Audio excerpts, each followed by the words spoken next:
अस्सलाम वालेकुम नाज़रीन, कैसे हो आप लोग। अमेरिका और इजराइल को ये लग रहा था कि ये जो मिशन है हम बहुत आसानी से हासिल कर लेंगे, अपनी मकासद को पूरा कर लेंगे, लेकिन क्या पता था कि ये जो काम है, ये जो मिशन है, ये इतना आसान नहीं होगा जितना उन लोगों ने सोचा हुआ है। तो बाज़ लोगों ने ऐसी कमेंट्री करके बताया है कि इजराइल ने अमेरिका ने जो हमला किया और आयतुल्लाह ख़मीनी को कत्ल किया, तो ये कैप्टन जब कत्ल किया गया है और मिशन ख़त्म हो गया है तो अभी वहाँ पर मुकम्मल रिजीम चेंज हो जाएगा। लेकिन ये तो होना नहीं, क्योंकि IRGC रिवॉल्यूशनरी गार्ड्स की जो स्ट्रक्चर है वहाँ पर जितनी भी कैटेगराइजेशन आयतुल्लाह ख़मीनी ने अपनी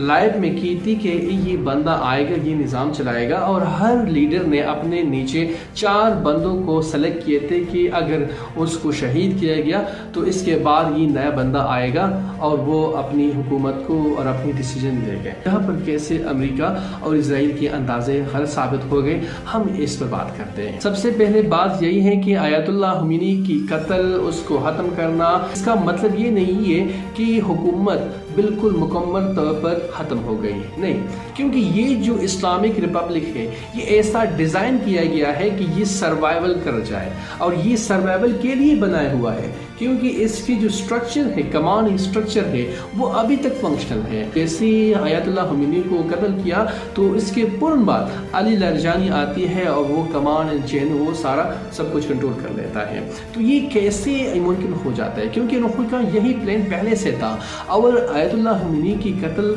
एसेसिनेशन वो इसलिए की गई है कि बार बार उसकी जो फोर्सेस थी उसको बता रहे थे, उसको समझा रहे थे कि अमेरिका और इजराइल किसी भी टाइम हमला कर सकते हैं, तो आप एक महफूज मुकाम पर मुंतकिल हो जाए, वहाँ पर आप पनाह ले ले। तो उन्होंने अपने फोर्सेस को ये बताया कि सारे ईरानियन के पास अगर बंकर है वो बंकर में आ जा सकते हैं, आप उसको तहफ़्फ़ुज़ दे सकते हैं, तो फिर मैं भी बंकर में चला जाऊँगा। लेकिन अगर वो मेरे लोग बंकरों में नहीं जाते, उनके पास बंकर की फैसिलिटीज़ नहीं है, तो मैं भी अपने दफ्तर में और अपने घर में रहूँगा। तो वो बिल्कुल उसका जो ईमान था वो बहुत सख्त था, और बिल्कुल इस्लामिक बंदा और एक ऐसा ईमानदार बंदा जो अभी तक इजराइल और अमेरिका के सामने सर झुकाने के लिए बिल्कुल कोई कंप्रोमाइज़ नहीं कर रहा था। यही ईरानियन कौम की बहादुरी को देखकर लोग मुतासिर हो रहे हैं, और ईरानियन कौम की एक हिस्ट्री है, एक तारीख है कि मतलब ये बहुत ज़्यादा बहादुर कौम है। तो इसी वजह से इस टाइम की जो सारी कमांड एंड चेंज है